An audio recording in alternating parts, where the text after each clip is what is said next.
இப்போ நம்ம பார்த்துட்டு இருக்கிற இந்த பிக் அப்படிங்கிறது நார்த் சென்னையில் ஒரு சலூன் ஷாப்புடைய ஃப்ரண்ட் டோரில் வந்து இருந்த ஒரு பிக்கு. அந்த இடத்துல இருந்தவர் வந்து ஒரு மிகப்பெரிய ஒரு மியூச்சுவல் ஃபேன் போல் தோனிக்கும் அஜித்குமார் அவர்களுக்கும். ஸோ இவங்க 2 பேரோட ஒரு மியூச்சுவல் ஃபேனாக வந்து அவர் அந்த பிக்கை வந்து வச்சுருக்கிறாரு.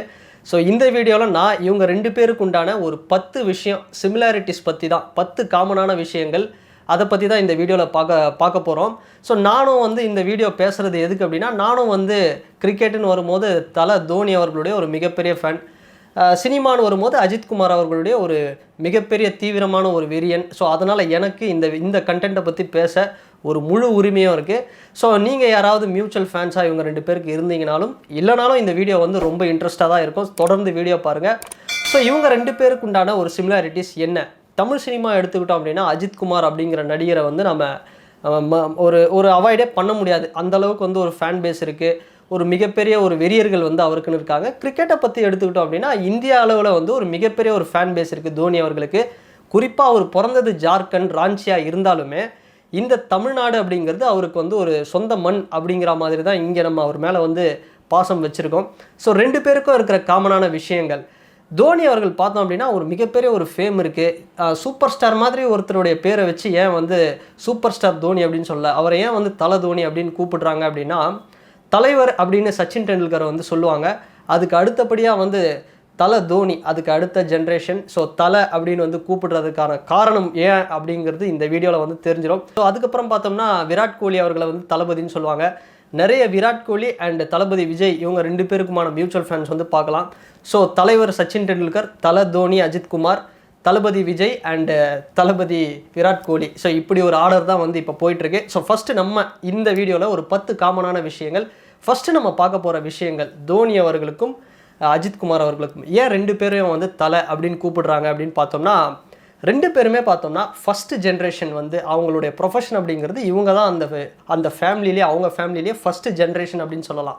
தலை தோனி அவர்களை எடுத்துக்கிட்டோம் அப்படின்னா தோனி அவர்கள் தான் அவங்க ஃபேமிலியில் ஒரு ஃபஸ்ட்டு ஜென்ரேஷன் கிரிக்கெட்டர். இந்த பக்கம் பார்த்தோம் அப்படின்னா அஜித்குமார் அவர்கள் தான் ஃபஸ்ட்டு ஜென்ரேஷன் ஆக்டர். 2 பேருமே எந்த ஒரு பேக்ரவுண்டும் இல்லாமல் பெரிய அளவில் வந்து கஷ்டப்பட்டு தான் உள்ளே வந்திருக்கிறாங்க. தோனி அவர்கள் பார்த்தோம் அப்படின்னா நம்ம தோனியோடைய அன்டோல்டு ஸ்டோரி வந்து பார்த்துருப்போம். அதில் வந்து டிக்கெட் கலெக்டராக இருந்தார், ஒரு பக்கம் கிரிக்கெட்டு, ஒரு பக்கம் வந்து அப்படியே ரொம்ப கஷ்டப்பட்டு ரொம்ப ஒரு மிடில் கிளாஸ் ஃபேமிலியிலேருந்து தான் வந்து வந்திருக்கிறாரு. ரொம்ப கஷ்டப்பட்டார். அவருடைய கரியரை வந்து சூஸ் பண்ணி ஷைன் ஆகி ஒரு பெரிய இடத்துக்கு போகிறதுக்கு. அஜித்குமார் அவர்களும் அப்படி தான். என்ன தான் அவங்க ஃபேமிலி ஓரளவுக்கு வந்து ஒரு மிடில் கிளாஸ் ஃபேமிலியாக இருந்தாலும் அவர் ஆரம்ப காலகட்டத்தில் அவர் படித்தது பார்த்தோம் அப்படின்னா ஒரு 10th ஸ்டாண்டர்ட் தான். அது 10th அப்புறம் அவர் பெருசாக படிக்கல, ட்ராப் அவுட்டு. அதுக்கப்புறம் மெக்கானிக், இந்த ஆட்டோமொபைல் இண்டஸ்ட்ரிலாம் ரொம்ப இன்ட்ரெஸ்ட்டு. ஸோ பைக் ரிலேட்டடாக, அதுக்கப்புறம் வந்து மாடலிங், குட்டி குட்டி ஆட்ஸு. நிறைய பேர் சொல்லுவாங்க, அதாவது அஜித் வந்து ஈஸியாக வந்தார், அவருக்கு என்ன கஷ்டம், அவர் வந்து எஸ்பிபி அவர்கள் வந்து ரெக்கமெண்டேஷன் பண்ணதுனால தான் ஈஸியாக வந்து வந்தார் சினிஃபீல்டில் அப்படின்னு வந்து சில பேர் சொல்லுவாங்க. ஆனால் என்ன தான் வந்து எஸ்பிபி அவர்கள் வந்து ரெக்கமெண்டேஷன் இப்போ கொடுத்தாலும் அவர் ஒரு கம்பெனியாக ஏறி போய் பார்த்துட்டு தான் வர முடியுமே தவிர, அவர் போகிற கம்பெனியில் போன உடனே வந்து சேர் போட்டு வாங்க அஜித்குமார் உட்காருங்க, என்ன லஞ்சு சாப்பிட்றீங்க, எந்த டாப் ரெஸ்டாரண்ட்டில் உங்களுக்கு வேணும் அப்படின்னு வந்து எந்த இடத்துல கேட்க மாட்டாங்க. அதுக்கு அவர் கஷ்டப்பட்டு வந்ததுக்கான சாம்பிள் அவர் வந்து ஒரு செப்பல் அட்வர்டைஸ்மெண்ட்டில் வந்திருப்பார். அப்போது அஜித் சார் வந்து அந்த அட்வர்டைஸ்மெண்ட்லாம் வந்து இப்போவும் வந்து யூடியூப்பில் இருக்குது. ஸோ படிப்படியாக ஸ்டெப் பை ஸ்டெப்பாக வந்து கஷ்டப்பட்டு தான் வந்திருக்காரு. ஸோ தலை தோனி அவர்களும் அப்படி தான் ரொம்ப கஷ்டப்பட்டு தான் அந்த இடத்துக்கு வந்து 2 பேருமே வந்தாங்க. ஸோ இவங்க வந்து ஒரு first generation cricketer and actor அப்படின்னு தான் சொல்லணும். ஸோ ரொம்ப கஷ்டப்பட்டு தான் வந்தாங்க. இவங்க 2 பேருக்கு உண்டான அந்த சிமிலாரிட்டிஸில் இந்த ஒரு விஷயமும் ஒத்து போகும். ஸோ செகண்ட் நம்ம பார்க்க போகிற விஷயம் என்ன அப்படின்னு பார்த்தோம்னா, 2 பேருமே ஸ்போர்ட்ஸ்மேன் தான். தோனி அவர்கள் ஒரு பக்கா sportsman, full time sportsman. So Ajithkumar அவர்களும் அப்படி தான். அவரும் வந்து ஸ்போர்ட்ஸ்மேன் தான். அவர் வந்ததுக்கு, சினிமாவுக்கு வந்ததுக்கு காரணமே இங்கேருந்து காசை சம்பாரித்து நம்ம வந்து ரேசிங்கில் போய் கலந்துக்கணும், அந்த ஆட்டோமொபைல் அந்த செக்டாரில் வந்து நம்ம பெரிய விஷயங்கள் பண்ணணும், நிறைய அச்சீவ் பண்ணணும் அப்படின்றதுக்காக தான் வந்து சினிஃபீல்டே வந்தார். ஸோ வந்தவர் அவருக்கு தொடர்ந்து வந்து நிறைய படங்கள் வந்து சக்ஸஸ் ஆனதுனால அவர் வந்து ஒரு 70% வந்து சினிமாவுக்கும், மீதி ஒரு 30 to 35% வந்து பைக் ரேசிங், கார் ரேசிங் இது மாதிரியான விஷயத்துக்கும் வந்து ஈடுபடுத்திக்கிட்டார். ஸோ இந்த பக்கம் பார்த்தோம் அப்படின்னாலும் அவருடைய அந்த பைக் ரேசிங், கார் ரேசிங் இதில் வந்து இந்தியா சார்பாக ஒரு F3 ஃபார்முலா 3 லெவலில் வந்து ஒரு இந்தியா சார்பாக ஒரு பெரிய அளவில் வந்து ஒரு அச்சீவ்மெண்ட் வந்து பண்ணியிருக்கிறாரு. அதை நம்ம வந்து மறுக்கவே முடியாது. ஸோ அவர் ஆக்சிடென்ட் ஆச்சு. அதுக்கப்புறம் வந்து திரும்ப ரெஸ்ட் எடுத்து திரும்ப சினி ஃபீல்ட்லேயே வந்து கான்சென்ட்ரேட் பண்ணார். என்ன தான் அஜித்குமார் அவர்கள் சினிமா அப்படிங்கிற ஒரு விஷயம் இருந்தாலும் அதையும் தாண்டி ரைஃபிள் ஷூட்டிங், இப்போவும் வந்து இந்த பைக்கு, மோட்டார் ஸ்போர்ட்ஸு இது மாதிரியான விஷயங்களெல்லாம் வந்து கொஞ்சம் கான்சென்ட்ரேட் பண்ணிட்டு தான் இருக்காரு. ஸோ 2 பேருக்கும் வந்து ஒரு ஸ்போர்ட்ஸ்மேன்ஷிப் அப்படிங்கிறது ஒரு 2 பேருமே பேசிக்காக வந்து ஒரு ஸ்போர்ட்ஸ்மேன் தான். ஸோ இன்னொரு பக்கம் பார்த்தோம் அப்படின்னா இவங்க கிட்ட இருக்கிற ஒரு விஷயம் ஸ்போர்ட்ஸ்மேன்ஷிப் என்ன அப்படின்னா, இவங்க 2 பேருமே வந்து அவங்க கிட்ட இருக்கிற அந்த ஜூனியர்ஸை வந்து ரொம்ப தட்டி கொடுப்பாங்க. இப்போ நம்ம ரீசெண்டாக பார்த்தோம் அப்படின்னா தோனி அவர்கள், இன்னைக்கு இருக்கிற இளம் வீரர்கள் எல்லாருமே பார்த்தோம் அப்படின்னா தோனி அவர்கள் வந்து ரொம்ப சப்போர்ட் பண்ணி அவங்கள தூக்கி விட்ட நிறைய பேர் வந்து இருக்காங்க. நிறைய பேர் குறை சொல்கிறவங்களும் இருக்காங்க, தோனி வந்ததுனால தான் எங்களுடைய கரியர் போச்சு அப்படின்னு. ஆனால் தோனி அவர்கள் நிறைய பேரை வந்து சீனியர் பிளேயர்ஸ் வந்து எவ்வளோ பேர் வந்து கோவமாக அவர் மேலே இருந்தாலும் நிறைய புது யங் பிளேயர்ஸ்க்குலாம் வந்து அவர் இருந்த காலத்திலே வந்து வாய்ப்பு கொடுத்து இன்றைக்கி நிறைய பேரை வந்து தட்டி கொடுத்தாரு. ஸோ இப்போ ரீசெண்டாக சன்ரைசர்ஸ் நம்ம தமிழ் கிரிக்கெட்டர் வந்து நடராஜன் அவர்களுக்கு பர்த்டே வந்தது ஒரு ஸ்டார் ஹோட்டலில். ஏகே வந்து முத்தையா முரளிதரன், ஏகே 2 பேருமே வந்து ரொம்ப ஒரு க்ளோஸ். நடராஜன் அவர்களுக்கு வந்து கேக்கு வெட்டினாங்க. நடராஜன் அவர்களும் வந்து ஏகேக்கு வந்து ஊட்டினாரு. இல்லை நீங்கள் முரளிதரன் தான் ஊட்டணும் அப்படிங்கிற மாதிரி இது பண்ணி ரொம்ப ஒரு க்ளோஸாக நிறைய விஷயங்கள் பண்ணார். ரீசெண்டாக துஷார் தேஷ்பாண்டே இது மாதிரியான கிரிக்கெட்டர்ஸு நிறைய பேரும் ஏகேவும் வந்து அந்த ஸ்போர்ட்ஸ் ரிலேட்டடாக இருக்கிறவங்க கிட்டலாம் வந்து ரொம்ப க்ளோஸாக தான் இருப்பார். ஸோ அதே மாதிரி அலிஷா அப்துல்லா அப்படிங்கிற ஒரு ஃபீமேல் மோட்டார் பைக் ரேசர், அவங்களும் பார்த்தோம் அப்படின்னா அஜித் சார் தான் வந்து அவங்களுக்கு மென்டாரிங் கைடன்ஸ்லாம் வந்து பண்ணாங்க. ஸோ அது மாதிரி நிறைய பேருக்கு வந்து அஜித் சார் வந்து தட்டி கொடுத்து தனக்கு ஜூனியராக இருக்கிறவங்களுக்குலாம் வந்து தட்டி கொடுக்குற அந்த ஒரு விஷயத்தில் பார்த்தோம் அப்படின்னா தல தோனி அவர்களும் அஜித்குமார் அவர்களும் வந்து ஒன்று அப்படின்னு வந்து சொல்லலாம். ஸோ அந்த ஸ்போர்ட்ஸ்மேன்ஷிப் அப்படிங்கிற ஒரு விஷயத்தில் 2 பேருக்கும் இருக்கிற ஒரு காமன் திங் அப்படின்னு வந்து இந்த விஷயத்தையும் சொல்லலாம். ஸோ மூணாவதாக இவங்க 2 பேருக்கு இருக்கிற ஒரு சிமிலாரிட்டிஸ் என்ன அப்படின்னா ஹேர் ஸ்டைல், அந்த ட்ரெண்ட் செட்டிங். தோனி அவர்களை வந்து பற்றி நம்ம சொல்லணும் அப்படின்னா ஹேர் ஸ்டைலுக்கு புகழ்பெற்ற ஒரு தோனி அப்படின்னே சொல்லலாம். அவருடைய ஹேர் ஸ்டைலை வந்து அந்த காலத்தில் பாகிஸ்தானுடைய பிரைம் மினிஸ்டர் முஷரஃப் அவர்களே வந்து ரொம்ப லைக் பண்ணார். அந்த அளவுக்கு வந்து அவருடைய ஹேர் ஸ்டைல் அப்படிங்கிறது இருக்கும். ஸோ அந்த காலத்துலேருந்து இந்த காலத்தில் சரி, இப்போ நடக்கிற இந்த ஐபிஎல் சீசனில் தோனி பழைய ரெட்ரோ தோனி மாதிரி அப்படியே தலைவன் வேறு லெவலில் அப்படியே ஹேரெல்லாம் சும்மா அப்படியே போட்டு விட்டு வேறு லெவலில் இருக்கிறாரு. தோனி அவர்கள் வைக்காத ஹேர் ஸ்டைலே இல்லை. எல்லாத்தையும் சம்டைம்ஸ் பார்த்தோம்னா வெஸ்ட் இண்டீஸ் ஹேர் ஸ்டைல் மாதிரி வச்சுருப்பார், சில டைம் பார்த்தோம்னா ஃபுல்லாக மொட்டை அடிச்சிடுவார். ஸோ லுக்கை பற்றி எப்போவுமே கவலையே பட்டது கிடையாது அவர். ஸோ அதே மாதிரி தான் ஏகேவும், அவரும் வந்து லுக்கை பற்றி கவலையே பட்டது கிடையாது. அவரும் வந்து மொட்டை அடித்து வந்தாலும் பார்ப்பாங்க, லாங் ஹேர் வச்சுட்டு வந்தாலும் பார்ப்பாங்க. திடீர்னு அசல் படத்தில் அப்படி வந்து எடுத்து விட்டு பெக்கம் மாதிரி ஹேர் ஸ்டைல் விட்டுருப்பாரு. எல்லா ஹேர் ஸ்டைலும் அவரும் விட்டுருந்தாரு. இவங்க 2 பேர்கிட்ட ஒரு போல்டான ஒரு காமனான விஷயம் இந்த லுக்கில் என்ன அப்படின்னு சொல்லணும் அப்படின்னா, பில்லா படம் வரும்போது அஜித் சாருக்கு வந்து பார்த்தோம்னா முடியெல்லாம் வந்து நிறைச்சிரும். அந்த டைமில் நிறைய பேர் பார்க்கும்போது அந்த டைமில் அஜித் சாருக்கு வந்து ஏஜ் பார்த்தோம் அப்படின்னா ஒரு 36 அது மாதிரி தான் இருக்கும். தோனி அவர்கள் பார்த்தோம் அப்படின்னா 33 வயசுலேயே வந்து அந்த முடிக்கு வந்து டை அடிக்காமல் அப்படியே வந்து கேஷுவலாக வந்து விட்டுட்டாரு. இன்றைக்கும் வந்து நிறைய கிரிக்கெட்டர்ஸ் 40+, அதாவது 45 கிட்ட வந்தவங்களாம் கூட நிறைய பேர் வந்து டை அடிச்சுட்டு வந்து இருக்காங்க, அவங்களுடைய லுக்கு அந்த வெள்ளை முடியை காட்டாமல். ஆனால் தோனி அவர்கள் பார்த்தோம் அப்படின்னா ஒரு 10, இப்போ அவருக்கு இருக்கிற வயசுக்கு 10 வருஷம் முன்னாடியே வந்து அந்த வெள்ளை முடி அப்படிங்கிறத வந்து காமிச்சிட்டாரு. ஸோ அந்த ஒரு விஷயம் பார்த்தோம் அப்படின்னா ஏகே தோனி 2 பேருமே அந்த ஹேர் ஸ்டைல், அந்த லுக்கு, அவங்க வைக்கிற அந்த லுக்கு, அந்த ஹேர் ஸ்டைல் அப்படிங்கிறத எப்படி இருந்தாலும் வந்து ஃபேன்ஸ் வந்து பார்க்குற மாதிரி எல்லாருமே ரசிக்கிற மாதிரி ஒரு ட்ரெண்ட் செட்டிங் வந்து பண்ணுவாங்க. ஏகேவும் அப்படி தான் சினிமாவில் அவர் அந்த சால்ட் அண்ட் பெப்பர் லுக்கு வச்சதுக்கு அப்புறம் பார்த்தோம்னா அதுவே ஒரு ட்ரெண்டாகி இன்றைக்கி வரைக்கும் வந்து பயங்கரமாக போயிட்டுருக்கு. ஸோ இவங்க 2 பேருமே வந்து அந்த லுக்கு, அந்த பர்சனல் அப்பியரன்ஸ் பற்றி 2 பேருமே கவலையே பட மாட்டாங்க. ஸோ இந்த ஒரு காமனான விஷயம், இது 2மே வந்து ஒரு சிமிலாரிட்டிஸ் இவங்க 2 பேருக்குள்ளே இருக்கும். ஸோ 4ஆவது நம்ம பார்க்க போகிற விஷயம் என்ன அப்படின்னா இன்ஜூரி அண்ட் கம்பேக். இந்த ஒரு விஷயத்தை பற்றி நம்ம சொல்லணும் அப்படின்னா நிறைய பேர் சொல்கிறது என்னென்னா, தோனி வந்து சும்மா போங்கடிப்பார், சும்மா விக்கெட் கீப்பிங் அப்படியே பண்ணிவிட்டு லாஸ்ட்டில் வந்து சும்மா பேட்டிங் ஆடிட்டு அப்படியே போவார் அப்படின்னு. இருக்கிறதுல கஷ்டமான கிரிக்கெட்டில் ஒரு விஷயம் அப்படிங்கிறது விக்கெட் கீப்பிங். ஏன்னா விக்கெட் கீப்பிங் பண்ணோம் அப்படின்னா அதை பண்ணும்போது இந்த பின்னாடி இருக்கிற இந்த டிஸ்க்கு, இந்த பின்னாடி இருக்கிற இந்த எலும்புலாம் வந்து ரொம்ப பயங்கரமான ஒரு கடுமையான ஒரு வலி இருக்கும். விக்கெட் கீப்பிங் பண்ணும்போது ஸ்டேடியத்தில் வந்து டிவியில் பார்க்கும்போது ஒரே இடத்துல இருந்து பண்ணுற மாதிரி இருக்கும். ஆனால் ஸ்டேடியத்தில் பார்த்தோம் அப்படின்னா ஒரு ஓவருக்கும் அப்படியும் இப்படியும் வந்து ஓடிக்கிட்டே இருக்கணும். ஸோ அந்த மாதிரி மொத்தமாக வந்து விக்கெட் கீப்பிங்கும் பண்ணிவிட்டு பேட்டிங்கும் ஆடிக்கிட்டு இது மாதிரியான ஒரு எஃபர்ட் போட்டு அவர் பண்ணுறதுனால அவருக்கு வந்து எப்பவுமே ஒரு பேக் பெயின் அப்படிங்கிற ஒரு விஷயமும் தோனி அவர்களுக்கு இருக்குது. நிறைய வாட்டி ஸ்டேடியத்தில் நம்ம பார்க்கும்போது தோனி அவர்கள் வந்து வழியில் இருக்கும்போதெல்லாம் டக்குன்னு ஒரு ஃபிசியோ வந்து ஒரு ஜெல்லு மாதிரி தடவி டக்குன்னு வந்து போட்டுட்டுலாம் போவார். நிறைய வாட்டி நம்ம பார்த்துருக்கோம். அதுவும் இல்லாமல் தோனி அவர்களுடைய அந்த கை விரல், அந்த ஃபோட்டோஸ் இமேஜும் நம்ம பார்த்துருக்கோம். விக்கெட் கீப்பிங் பண்ணி அவருடைய விரல்கள்லாம் வந்து ஒரு மாதிரி அப்படியே அந்த விரல்லாம் வந்து ஒரு மாதிரி இருக்கும், அப்படியே ஒரு சைடு பெண்டான மாதிரி. ஸோ விக்கெட் கீப்பிங் அப்படிங்கிறது ஒரு சாதாரண விஷயம் இல்லை. என்னதான் வந்து இன்ஜுரி, இப்போ கூட வந்து ஒரு 2 வருஷமாக வந்து தோனி அவர்கள் நிறைய வந்து ஆப்ரேஷன், இன்ஜுரி இது மாதிரியான விஷயங்கள்லாம் வந்து நடந்திருந்தது. ஸோ அதையும் மீறி கம்பேக் வந்து கொடுத்துக்கிட்டே இருக்காரு. இந்த வயசுலையும் 42 வயசுலையும் வந்து ஃபிட்னஸ் அப்படிங்கிறது கடைசியில் இறங்கி தொடர்ந்து ஹேட்ரிக் 6 எல்லாம் வந்து அடிச்சுக்கிட்டு இருக்கிறாரு. ஸோ அந்தளவுக்கு வந்து ஒரு பவர்ஃபுல் ஸ்டாமினா அவர்கிட்ட, ஒரு கம்பேக் அப்படிங்கிறத வந்து தோனி அவர்கள்கிட்ட பார்க்கலாம். ஒரு never ever give up attitude அப்படிங்கிறது இருக்கும். இதே ஒரு குவாலிட்டி அஜித் சார் கிட்ட சொல்லணும் அப்படின்னா, அந்த எவ்வளோதான் இன்ஜுரி ஆனாலும், எவ்வளோதான் ஆப்ரேஷன் பண்ணாலும், அந்த கம்பேக் கொடுக்குற அந்த ஒரு விஷயம் வந்து, அந்த ஒரு விஷயம் அஜித் சார் கிட்ட ஒரு பாராட்ட வேண்டிய விஷயம். அவர்கிட்ட நிறைய காசு இருக்குது. நிறைய பேர் சொல்லுவாங்க, அஜித் சார் கிட்ட இல்லாத காசு அவர் நினச்சா இன்டர்நேஷ்னல் ட்ரீட்மெண்ட் கொடுக்கலாம், என்ன வேணால், சும்மா வந்து ஏதோ இடுப்பு வழியாக அப்படி இப்படின்னு வந்து சீனை போட்டுருக்கிறாரு, ஆப்ரேஷன் சிம்பத்தி கிரியேட் பண்ணுறாரு அப்படின்னு.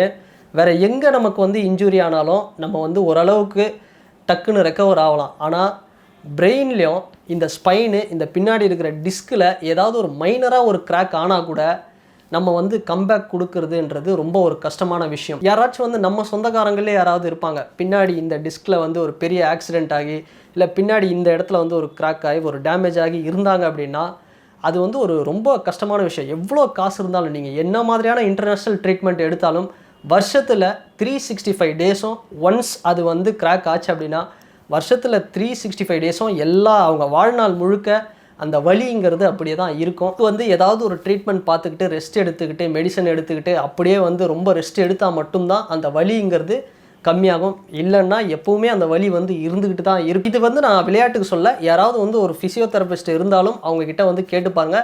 இல்லை பின்னாடி அடிபட்டு யாராவது ஆக்சிடெண்ட் இருந்தாங்கன்னா அவங்கக்கிட்ட கேட்டுப்பாருங்க. எத்தனையோ கோடிக்கணக்கான காசு இருக்கிறவங்க கூட இன்னமும் வந்து அந்த வலியோட வந்து அப்பப்போ அந்த வலியோட வந்து ஃபேஸ் வாழ்ந்துட்டு தான் இருக்காங்க. ஸோ ஏகே நம்ம சாதாரணமாக வந்து கலாய்ச்சிடலாம் முடியாது. அந்த மனுஷன் வந்து இந்த அளவுக்கு வந்து ஒரு அதார் ஓப்பனிங் சாங்காக இருக்கட்டும், இல்லை ஒரு ஆலுமா டோலுமா, சில சாங்ஸ்லலாம் வந்து ஓரளவுக்கு எஃபர்ட் போட்டே ஆடி இருப்பார். ஸோ அந்தளவுக்கு வந்து அந்த மனுஷன் கம்பேக் கொடுத்து இவ்வளோ அடி வாங்கி ரிஸ்கியான ஸ்டன்ட் சீன்ஸ்லாம் அவரே பண்ணுறது அப்படிங்கிறது ஒரு மிகப்பெரிய ஒரு விஷயம். ஸோ இந்த குவாலிட்டிஸ் பார்த்தோம் அப்படின்னா 2 பேர்கிட்டயும் வந்து ஒரு சிமிலரான ஒரு குவாலிட்டிஸ் அப்படின்னு சொல்லலாம். அண்ட் இன்னொரு ஒரு விஷயம் நம்ம பார்த்தோம் அப்படின்னா, 2 பேருக்கும் இருக்கிற ஹேட்டர்ஸ் பற்றி சொல்லணும் அப்படின்னா நம்ம வந்து சொல்லிக்கிட்டே போகலாம். அவ்வளோ ஹேட்டர்ஸ் இருக்காங்க 2 பேருக்கும். குறிப்பாக தோனி அவர்களுக்கு வந்தும் ஹேட்டர்ஸ் வந்து இந்தியா ஃபுல்லாக ரொம்ப அதிகம். ஏன்னா அவர் ஒரு கிரிக்கெட்டர்ன்றதுனால உலகம் ஃபுல்லாகவே அவருக்கு வந்து ஒரு ஹேட்டர்ஸ் அதிகம் அப்படின்னு தான் சொல்லலாம். இவங்களுக்கெல்லாம் என்ன பிரச்சனை அப்படின்னா, இவனுக்கும் எனக்கும் வந்து ஒரே வயசு தானே ஆகுது. இவருக்கு ஆப்போனண்ட்டாக யாரெல்லாம் கருத்து தெரிவிச்சிட்டு இருக்காங்க, அவங்க வந்து எப்படி ஒரு மனப்பான்மையில் இருப்பாங்க அப்படின்னா, இவருக்கும் எனக்கும் ஒரே வயசு தானே ஆகுது. நான் மட்டும் வந்து ரிட்டையர் ஆகிட்டு கேலரியில் உட்காந்துக்கிட்டு இருக்கேன் ஒரு கோச்சா. ஆனால் வந்து இவர் மட்டும் விளையாடிட்டு இருக்கிறாரு. அவர் பாருங்கள், ஒரு கமெண்ட் ஒன்று போடுறாங்க, எது இந்த ஐபிஎல்லில் உங்களை ரொம்ப வந்து உற்சாகப்படுத்துது, ரொம்ப மாசாக இருந்தது, பும்ராவுடைய அந்த யாக்கரா, இல்லை இன்னொரு பிளேயரை போட்டு அவருடைய பேட்டிங்கா, இல்லை தோனியோட வாக்கா?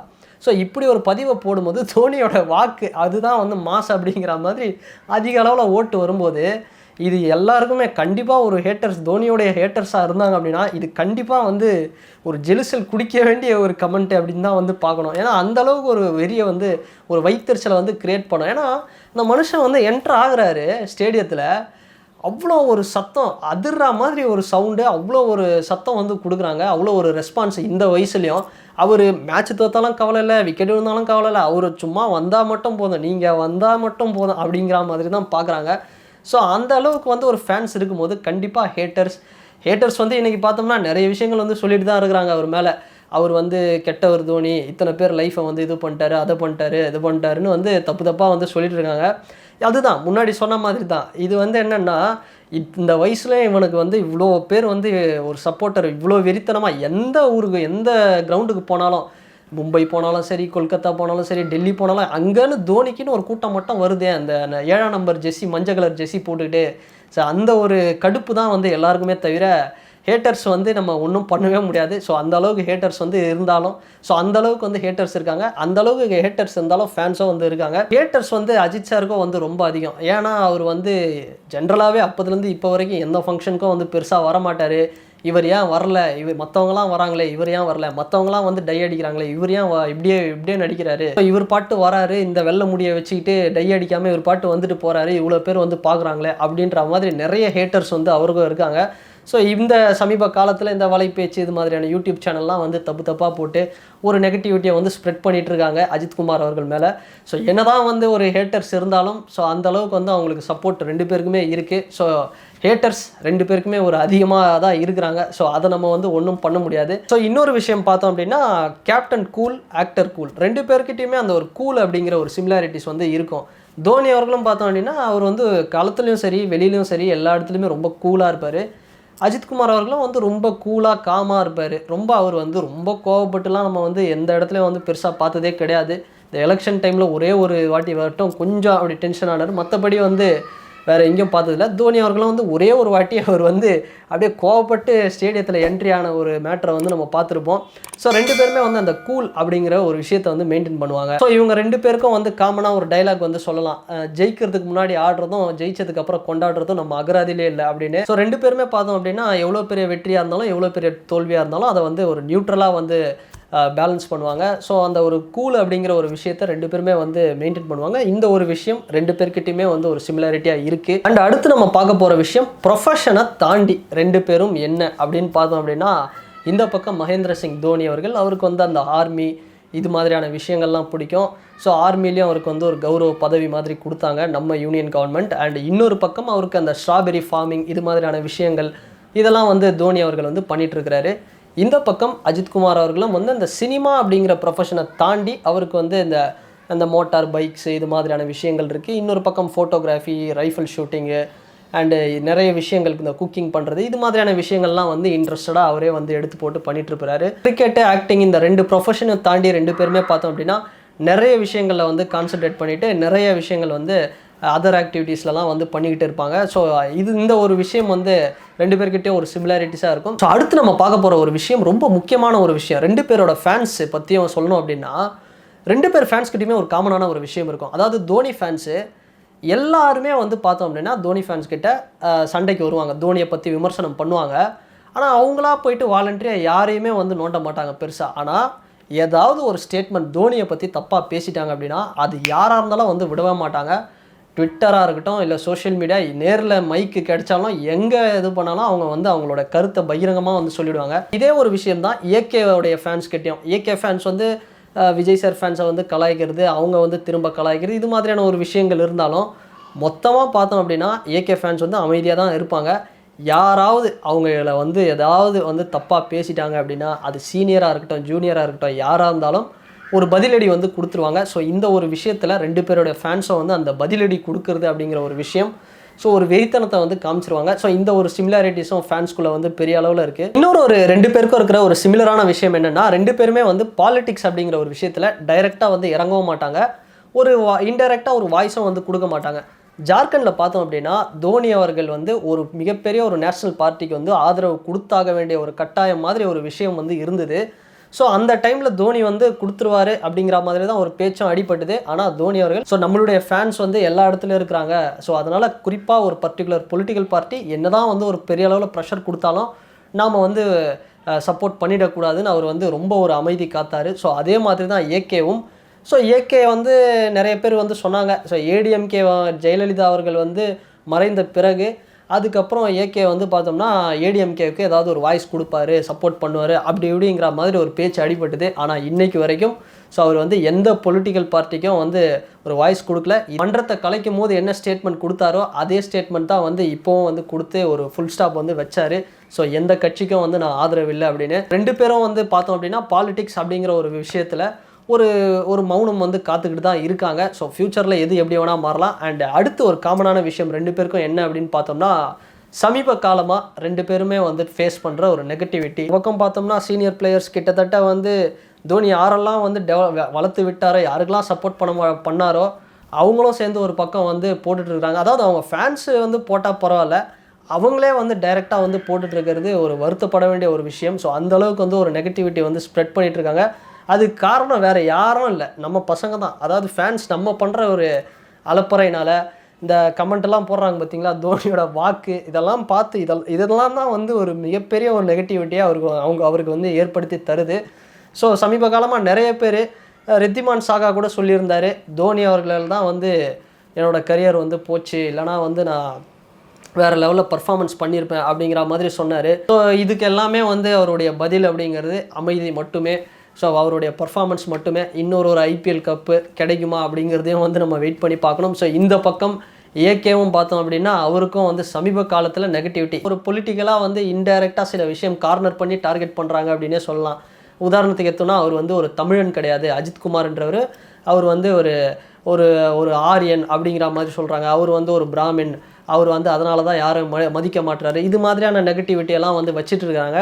ஒரு விஷயம் இங்கே வந்து நம்ம தெளிவாக சொல்லணும் அப்படின்னா, அஜித்குமார் அப்படிங்கிறவர் அவர் எல்லா கடவுளும் வந்து வணங்குறவர் தான். அவர் வந்து ஒரு மதம் அப்படிங்கிற ஒரு விஷயத்தில் நம்ம வந்து அடக்க முடியாது. ஒரு ஆன்மீகவாதி மாதிரி தான். ஸோ இன்றைக்கி நடராஜன் அப்படிங்கிற ஒரு பவுலரை வந்து பார்த்தோம்னா ஒரு மிகப்பெரிய ஒரு நடிகர் அவருக்கு வந்து கேக் ஊட்டுறது அப்படிங்கிறது நம்ம வந்து சந்தோஷப்பட வேண்டிய ஒரு விஷயம். ஸோ நடராஜனை வந்து ஒரு மிகப்பெரிய ஒரு மாஸ் ஹீரோவாக இருக்கிற அஜித் சார் வந்து ட்ரீட் பண்ண விதம் அப்படிங்கிறது நம்ம பாராட்ட வேண்டிய ஒரு விஷயம். ஏன்னா நடராஜனுடைய ஒரு மிகப்பெரிய ஒரு பர்ஃபார்மன்ஸை தமிழ்நாடு எப்படி செலிப்ரேட் பண்ணாங்க அப்படிங்கிறது நம்ம எல்லாருக்குமே தெரியும்.